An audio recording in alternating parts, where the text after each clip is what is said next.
Direito de vizinhança e o comportamento antissocial nos condomínios é o tema do nosso programa de hoje. Como o judiciário está resolvendo os conflitos entre vizinhos?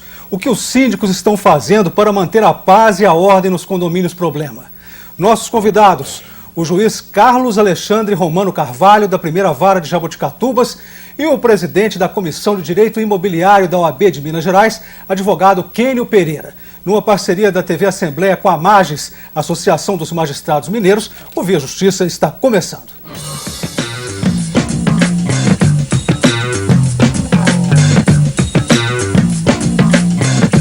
O conflito entre vizinhos significa foco de tensões sociais e econômicas. A manutenção do direito de vizinhança é fundamental para a proteção do condomínio e do condômino. Doutor Carlos Alexandre, como o judiciário está agindo nessa luta? Bem, em primeiro lugar, Carlos, eu gostaria de agradecer o convite para participar desta iniciativa, deste programa com você e com o Dr. Kênio.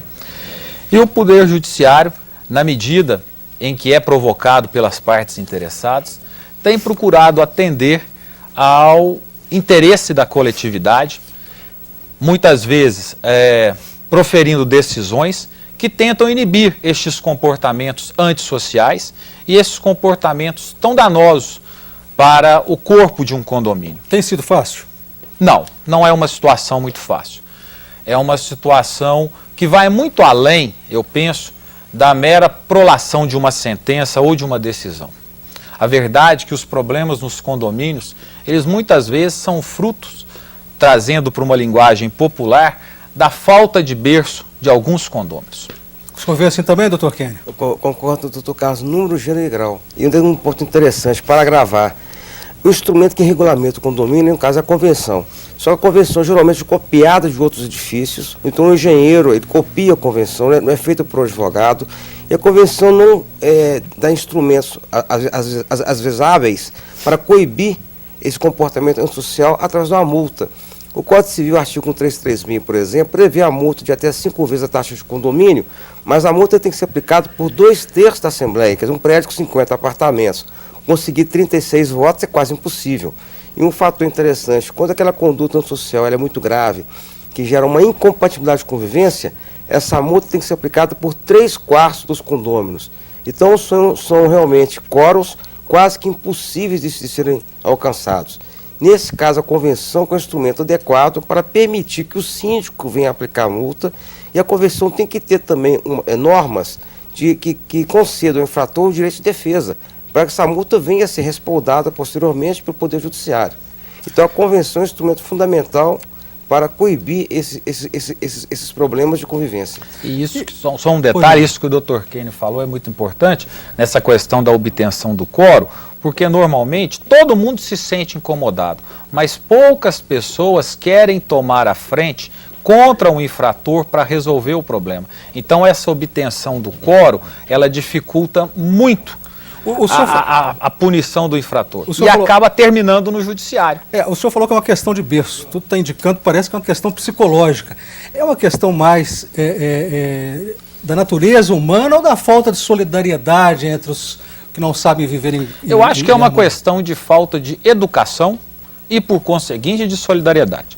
Infelizmente, muitas pessoas que vão morar nos condomínios, elas se esquecem que é necessário se ter espírito de coletividade para viver em comunidade. Não só no condomínio, mas para se viver em qualquer sociedade. E o povo brasileiro, muitas vezes, falta a ele esse espírito de coletividade.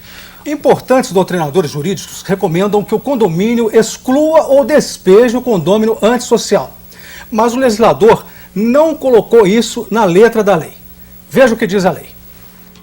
O condômino ou possuidor, que por seu reiterado comportamento antissocial gerar incompatibilidade de convivência com os demais condôminos ou possuidores, poderá ser constrangido a pagar multa correspondente ao décuplo do valor atribuído à contribuição para as despesas condominiais, até ulterior deliberação da Assembleia.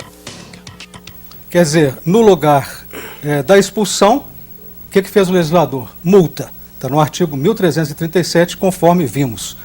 Por que, doutor Kênio, que o legislador não colocou a expulsão na letra da lei? Eu acho que foi um grande equívoco, né? Tendo visto que o direito de propriedade não é absoluto, em especial no condomínio.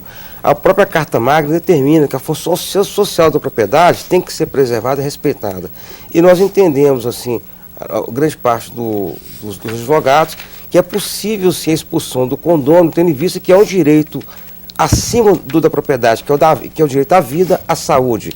E nós verificamos o seguinte, que há situações em que o condomínio passa por constrangimentos tão grandes que tem pessoas que realmente fazem do condomínio um condemônio, que há uma situação realmente de choque, de agressões no condomínio, que é viável sem a expulsão desse condomínio social, só que ele não perderia a propriedade. Seria vedado com a ordem judicial do uso daquela propriedade, poderia alugar, vender, fazer o que bem entendesse, mas não conviver de maneira a gerar um transtorno, uma incompatibilidade de convivência dentro do condomínio, que chega muitas vezes a desvalorizar todo o edifício, inclusive. Doutor Carlos Alexandre, como juiz, o senhor daria uma sentença de expulsão? Sim, em casos extremados, sim. É preciso que a gente entenda que não existe direito absoluto. Nem o direito à vida é um direito absoluto. Você pode matar em legítima defesa. Então não é justo que, às vezes, por causa de um condômino, toda uma coletividade, todo um edifício seja prejudicado. A casa é o lugar onde as pessoas precisam ter tranquilidade, precisam ter harmonia para descansar, para criar a sua família. Então, em casos extremos, depois que tentado outros meios de coerção, eu proferiria uma sentença de expulsão. Vamos ver a opinião popular. Nossa reportagem nas ruas de Belo Horizonte fez as seguintes perguntas. Você já foi incomodado por algum vizinho? O que você acha que deveria ser feito com as pessoas que atrapalham o sossego alheio? Cachorro, né? Cachorro? É, o apartamento aí incomodou, mas graças a Deus nós resolvemos. É. E como é que foi resolvido o problema? Infelizmente na justiça, né? A convenção não permitia e a gente acabou levando para a justiça e acabamos ganhando. Som alto. É. E o que aconteceu? Aí a gente resolveu na conversa. Ele não sabia que estava incomodando, a gente conversou e ele abaixou o som. Os cachorros dele. Ele tinha 3 cachorros, agora tem 2, mas os cachorros eram impossíveis. E como foi resolvido o problema? Ainda não foi resolvido. A gente tentou entrar em acordo, só que não foi resolvido ainda. Aí acabou que eu estou mudando de imóvel. Doutor Kênio, comentário do senhor sobre essa fala popular. O cachorro ali parece que liderou. Não, com certeza. Só que já tem a corrente majoritária, né? Que você pode ter o cão com companhia, as pessoas solteiras, as famílias, ou o animal, inclusive, ele até ajuda na convivência familiar, muitas vezes. Agora, o que é realmente a lei veda é o uso nocivo da propriedade. Se a pessoa tem um cão que realmente perturba a coletividade, um animal que é o potencial agressivo, como aconteceu aqui em BH, por exemplo, o juiz expulsou realmente 3 pitbulls no apartamento. Realmente, quer dizer, não é normal a pessoa ter 3 pitbulls dentro de um edifício, sendo que não seria normal eu ter temor de entrar no elevador com esses pitbulls. Então a questão básica, que eu acho que a corrente majoritária, que o doutor Carlos deve explicar até melhor em relação a isso, é que o animal ele é bem-vindo desde que não gere perturbação à coletividade. Então cabe realmente o dono também ser educado, o dono tem que educar o animal. Agora, um ponto interessante é que eu acho que existe uma falta de, colocar assim, profissionalismo na condução do condomínio para notificar, fazer comunicação, criar provas de maneira a poder instruir o juiz, né, dar elementos para ele julgar em função de uma aplicação da multa ou de uma expulsão do animal, ou até mesmo, no caso do sistema de expulsão um condômino, é fundamental que haja todo um roteiro de provas que venha demonstrar que a pessoa realmente não tem condições de morar em coletividade. Então eu entendo que a prova nesse sentido é fundamental. Nós vamos agora para um rápido intervalo. Via Justiça volta em instantes.